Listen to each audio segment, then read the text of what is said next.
کر ڈھونڈنے سے پیدا کیا اور شعبوں اور قبیلوں میں تقسیم کیا ہے تاکہ تم پہچان پاؤ، تمہاری شناخت ہو جائے۔ اور یاد رکھو کہ یہ قبیلوں اور شعبوں میں تقسیم اس لیے نہیں ہے کہ تم کسی قبیلے میں ہو جانے سے باعث عزت اور باعث شرف ہو جاؤ، نہ قبیلہ بلند ہونے سے باعث عزت ہو جاؤ گے، نہ قبیلہ بلند ہونے سے باعث شرف ہو جاؤ گے، نہ باپ آپ کی اچھائیوں کی وجہ سے تم باعزت ہو جاؤ گے، بلکہ اللہ کہہ رہا ہے کہ یہ فقط تعارف کے لیے ہے تاکہ تم پہچانے جاؤ کہ تم کون ہو۔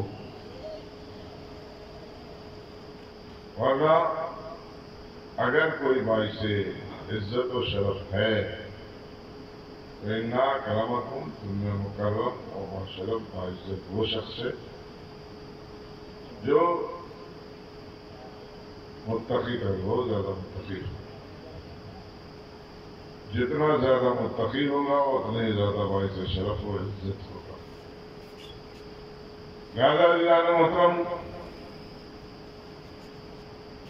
تو ضروری ہے کہ ہم تقویٰ اختیار کریں، یعنی کہ اگر ہم کو باعزت بننا ہے، باشرف بننا ہے، سماج میں کسی حیثیت کے لائق بننا ہے تو ضروری ہے کہ ہم تقویٰ اختیار کریں۔ تقویٰ کا مطلب کیا ہے؟ رات میں نے پڑھا ہے، تقویٰ کا معنی ہے ڈر۔ تقویٰ ڈر نہیں ہے۔ میں نے کل یہی کہا تھا کہ متقی اور پرہیزگار، یہ انسان جب اسے کوئی ڈر ہوتا ہے کسی چیز کا تو وہ کوشش کرتا ہے کہ اس چیز کو دور کیا جائے جس سے ڈر ہے، اور جتنی زبردست ڈر ہوگا اتنی اس کے لیے کوشش کی جائے گی۔ لہذا اگر اس راستے پر ایک کتا پڑا ہوا ہے صاحب جو کاٹتا ہے، کسی نئے آدمی کو دیکھ لے تو دوڑا لیتا تھا تو ہوشیار ہو جائے گا۔ مجھے یاد ہے کہ نجفی صاحب مرحوم کے یہاں شادی تھی کسی کی، ہم لوگ گئے ہوئے تھے، ہمارے اساتذہ تھے، اور ٹرین پر بیٹھنے سے پہلے 2-4 ٹھیلے انہوں نے اٹھا کے رکھ لیے تھے۔ جو پہلے اسٹیشن آیا وہاں اتر کے اٹھا لیے تھے۔ میں نے پوچھا مودی صاحب یہ کیا؟ کہیں نہ شادی ودی کا موقع ہے اور ایک دم ریلوے لائن پر گھر ہے، کتے وغیرہ شادی ودی کے موقع پہ ہوتے ہیں، جیسے ہم لوگ اتریں گے تو کم سے کم ہمارے پاس ایک اسلحہ رہنا چاہیے۔ یہ کوئی کہانی ہے، حقیقت شہنشاہ صاحب تھے، تو اس کا مطلب جو ہمیں ڈر وہاں لاحق ہے اس سے بچنے کے لیے ہم ایک انتظام کر کے چل رہے ہیں۔ تو انسان کو جب ڈر لاحق ہوتا ہے تو کچھ انتظام کر کے چلتا ہے بچنے کے لیے۔ تو ظاہر سی بات ہے کہ اللہ نے اس دنیا میں ہمیں بھیجا ہے۔ کیسے بھیجا ہے؟ اور ایک کل پڑھا تھا کہ اتنا مجبور بھیجا ہے کہ اپنی مرضی سے نہیں آئے، اور اتنی ہی مجبور ہے کہ اپنی مرضی سے ہم جا بھی نہیں سکتے۔ اور اللہ نے محترم کیسے بھیجا ہے؟ جب آئے ہیں تو ہمارے پاس کچھ تھا، اور بدن پر ایک سوٹ نہیں تھا، بدن پر ایک سوٹ بھی نہیں تھا۔ اتنے محتاج تھے کہ اگر ماں نے اپنا خون جگر نہ پلایا ہوتا تو ہم اپنے ہاتھ سے کھا پی بھی نہیں سکتے تھے۔ اتنے مجبور تھے کہ ہم بول کے بتا بھی نہیں سکتے کہ ہمیں ٹھنڈک لگ رہی ہے، ہمیں گرمی لگ رہی ہے، ہمیں تکلیف ہے، ہم بھوکے ہیں، ہم پیاسے ہیں۔ ایک زبان صرف جانتے تھے اور رونے لگتے تھے۔ اور یہ ماں کا کمال ہوتا تھا کہ وہ پہچانتی تھی کہ ہمیں بھوک لگی ہے یا ٹھنڈک لگ رہی ہے. لہذا ہم جب آئے تو ہمارے پاس کچھ بھی نہیں تھا، اور اب سب کچھ ہے. اللہ نے دنیا میں بھیجا ہے تو ایک دم خالی ہاتھ بھیجا ہے، کچھ بھی نہیں تھا. اور کہا جاؤ دنیا الدنیا مزرعۃ الآخرہ، دنیا آخرت کی کھیتی ہے. ظاہر سی بات ہے کہ اگر آخرت کمانا ہے، آخرت بنانی ہے تو اسی دنیا میں بنے گی، دنیا کے بعد نہیں بنے گی. ایسا نہ ہو کہ ہم اس دنیا سے جائیں اور اس کے بعد کبھی افسوس بنے کہ کاش ایک بار خدا مجھے اور بھیجتا ہے. قرآن میں کہ کاش ایک بار خدا مجھے اور بھیج دیتا تو ہم بھی جاتے کچھ لے کے آتے. عزیزان محترم، جب گھنٹی بج جائے گی تو پھر اس کے بعد موقع نہیں ملے گا. ڈر بہت زبردست ہے. کیسا ڈر؟ جہنم کا ڈر. آخرت میں سب سے بڑا ڈر جہنم کا ڈر ہے. ہم کو اس سے بچنے کے لیے انتظام کر کے چلنا ہے. تو جس چیز سے ہم ڈرتے ہیں اس سے بچنے کا نام ہے تقویٰ. تقویٰ ڈر کا نہیں نام ہے، بلکہ اس ڈر کے لیے انتظام کرنا تاکہ ہم اس ڈر سے محفوظ رہیں، اسے کہتے ہیں تقویٰ. ایک صلوات ہے محمد آل محمد. ایک بات میں جو کہ صلوات پڑھیں، آپ آگے آ جائیں بھائی. مینیجر صاحب تھوڑا آگے آ جائیں، گیٹ تک لوگ بیٹھے کرواؤ. آگے آؤ نہیں سر، آگے آؤ.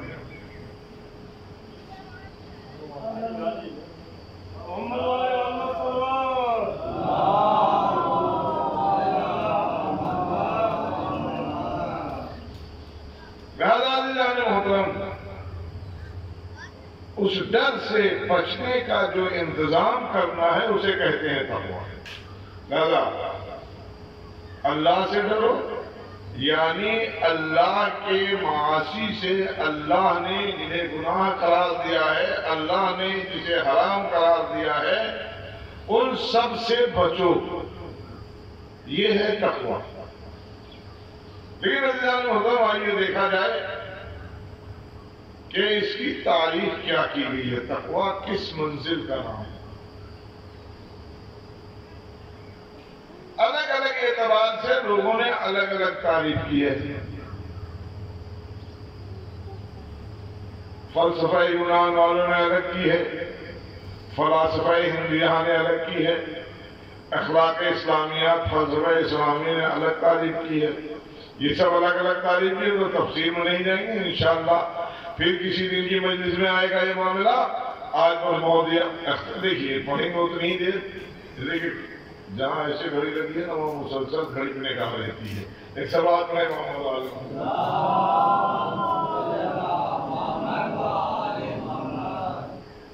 40 سے 45 منٹ کا ٹارگٹ ہے. کسی نے کہا آدھا ہی گھنٹہ پڑے گا، آدھا گھنٹہ نہیں. یونیٹی میں جاتا ہوں جمعہ پڑھنے، وہاں مجلس ہوتی ہے نماز کے بعد، تو ہمارا بھی نمبر لگ جاتا ہے، خطاب ہے آپ پڑھیے، پڑھ دوں گا. لیکن رضوان صاحب یونیٹی کے پرنسپل یا مینیجر جو کچھ ہے سب کچھ ہے بھائی. تو ویسے قبلہ یہاں کی مجلس کا 20 منٹ ٹائم ہے، لیکن آپ کے لیے آدھا گھنٹہ. تو میں آدھا گھنٹہ پڑھتا ہوں اور کوئی پڑھنے والا آ گیا جا کے 20 منٹ کے بعد رضوان صاحب کروڑ ڈالنے کہہ دیتے ہیں 20 منٹ پڑھیے. محترم جانتے ہیں آپ لوگ کہ ہم لمبی مجلسیں پڑھتے تھے، لیکن محرم میں اس کا خیال پہلے رکھنے کی کوشش کرتے تھے، تبھی 50-55 منٹ ہو جاتی تھی. لیکن اس سال کوشش کی ہے کہ شاید رات والی مجلس تھوڑی سی دلانی ہو گئی تھی، تو اکلوتی مجلس تھی. دیکھیے دن میں کئی مجلسیں ہوتی ہیں، ہمارا خیال ہے کبھی 40 سے 45 منٹ اس سے آگے نہیں گئے. ایک سب آپ نے محمد آ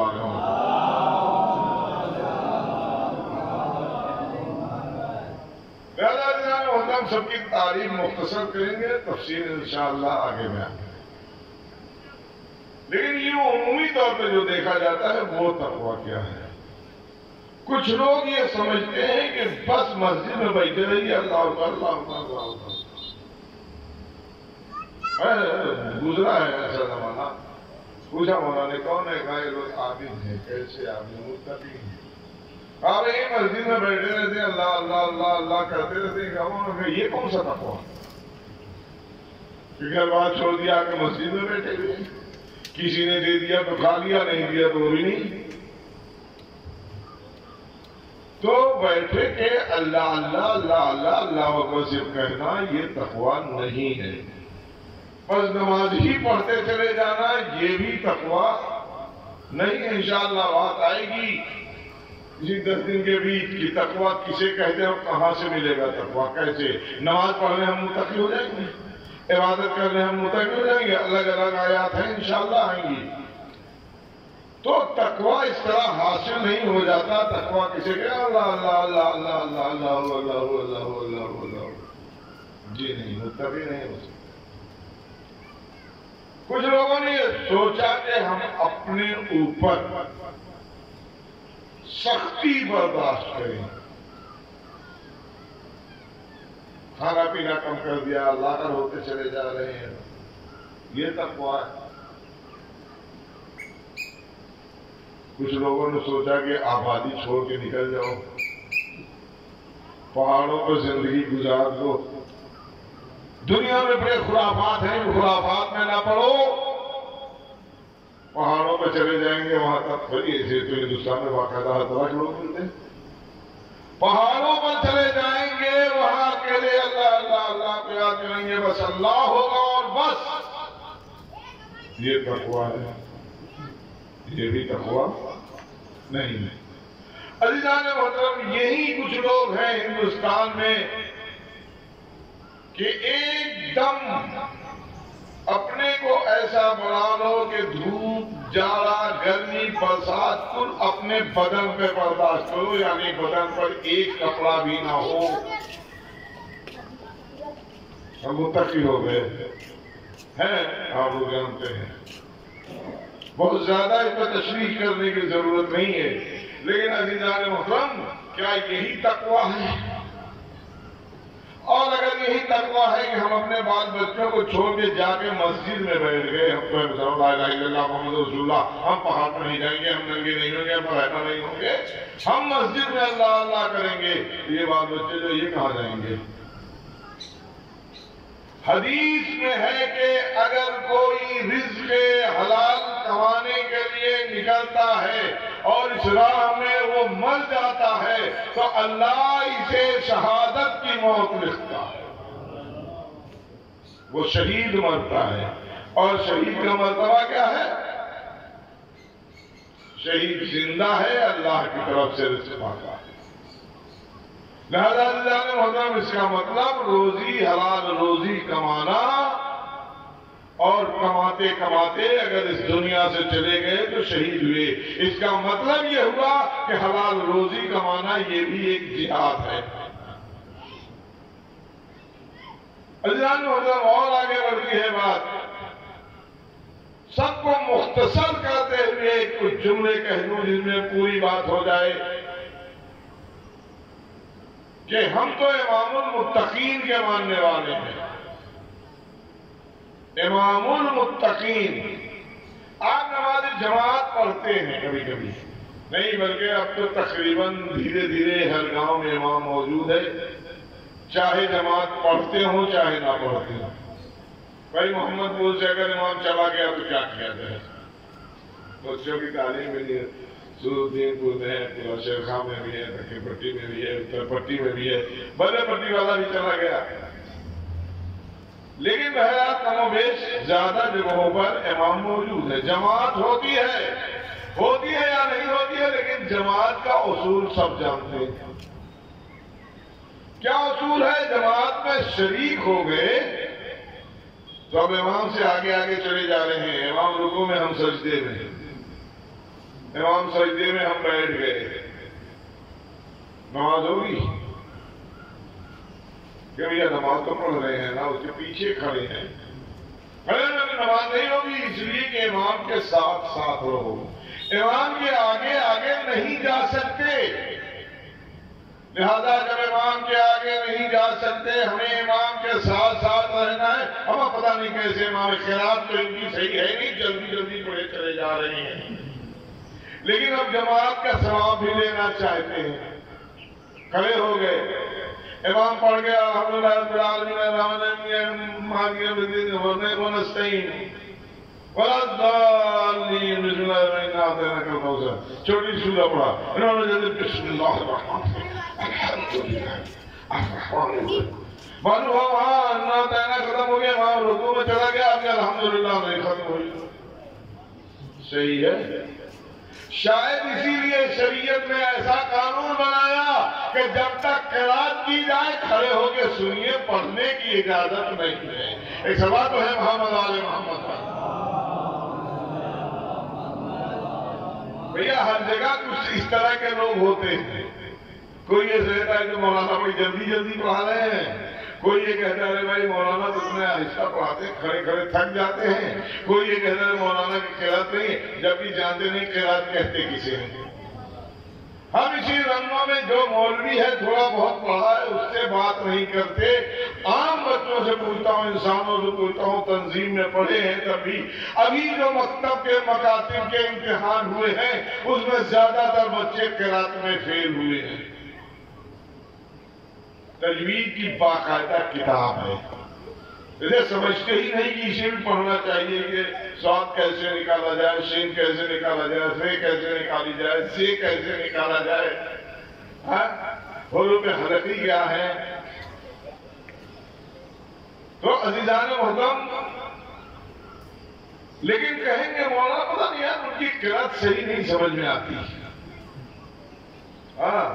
یہ تو ایسے پڑھتے ہیں، اور وہ کہیں سے پڑھ کے آیا ہے، آپ بغیر پڑھے فیصلہ کر رہے ہیں۔ ایک سوال تو ہے محمد آل محمد، محترم اب دیکھنا یہ ہے کہ آپ پڑھ رہے ہیں، آپ ٹھہر کے پڑھیں گے، مولانا گئے رکوع میں آپ ابھی الحمدللہ پڑھ رہے ہیں، یا ٹھیک ہے اللہ اتنا پڑھنے لگے، صحیح ہے ابھی جماعت، مولانا رکوع سے اٹھ کے چلے گئے سجدے میں، اب آپ پہنچے رکوع میں، ہو گئی جماعت؟ جی نہیں، جماعت نہیں ہوئی۔ کیوں نہیں جماعت ہوئی؟ اس لیے کہ جماعت کی شرط ہے کہ امام کے ساتھ ساتھ رہیں۔ اگر رکوع میں امام ہے اور رکوع میں آپ پہنچ گئے، اسے پکڑ لیا، تب تو جماعت صحیح ہے، لیکن اگر امام رکوع سے اٹھ گیا اور اب آپ رکوع میں جاتے ہیں تو آپ کی جماعت ختم ہو گئی۔ لہذا عزیزان محترم، میں نے عرض کیا کہ شاید اسی وجہ سے نہیں پڑھنے کا حکم ہے۔ اب جوانوں کو بتا دیں گے نماز پڑھنے جماعت سے کھڑے ہوں تو کیسے پڑھنا چاہیے۔ اگر امام کی آواز کان میں آ رہی ہے، یعنی اگر نماز جہری ہے، اب بڑی پریشانی ہے کہ شمشیر بھائی کہیں گے جہری کیا ہوتی ہے، اسے بات بڑے محمد آ گئے، یعنی وہ نماز جو زور سے پڑھی جائے، ایک نماز وہ ہوتی ہے جو دھیرے سے پڑھی جائے، ہم تو کل دھیرے دھیرے پڑھ لیتے ہیں، کوئی سننے ہی نہ پائے۔ عزیزان محترم، یہ اگر جان بوجھ کے کرتے ہیں تو نماز صحیح نہیں ہے۔ نماز جہری وہ نماز ہے جس میں حمد و سورہ بآواز بلند پڑھنا چاہیے، کم سے کم اتنی زور سے پڑھنا چاہیے کہ بغل والا سنے، اپنے دل میں نہ پڑھ لے۔ اور وہ 3 نمازیں ہیں، صبح کی 2 رکعت، مغرب کی 2 رکعت، عشاء کی 2 رکعت، اسے زور سے پڑھنا ہے، سورہ حمد و سورہ۔ اور اخفاقی وہ نماز ہے جو دھیرے دھیرے پوری پڑھی جائے، وہ ہے ظہر اور عصر۔ ہم کیا کرتے ہیں، پوری دھیرے دھیرے پڑھ لیتے ہیں۔ نہیں عزیزان محترم، دل میں یہی آتا ہے کہ مسئلہ بیان کر دیا جایا کرے ہر مجلس میں، اور یہ بیان کریں نا، آج مولانا خالی مسئلہ بیان کر دیتے ہیں، لیکن لوگ ماشاءاللہ سے ایسے ہیں کہ آج جو میں نے پڑھ دیا 2 جملہ داڑھی پر آ گیا تو کچھ لوگ سمجھے کہ کسی کو دیکھ کے پڑھا ہے۔ اور ایک صاحب، مجھے یاد ہے کہ میں نے ایک جگہ مجلس پڑھی تھی اور خمس پر پڑھ دیا تھا. وہ صاحب آئے مجھ سے، بہت بڑے مولانا لوگ تو خمس نکالتے نہیں، مولانا لوگ خود خمس لے کے کھا جاتے ہیں اور دوسرے سے کہتے ہیں خمس. باقاعدہ مجھ سے بحث کی. آخر مجھے غصہ آ گیا. ہم نے کہا ہم عالم دین ہیں، حق رکھتے ہیں کہ تم سے پوچھیں کہ اس سال خمس نکالا تھا کہ نہیں، تمہاری تاریخ کیا ہے، کوئی ریکارڈ ہے تمہارے پاس خمس نکالنے کا یا نہیں؟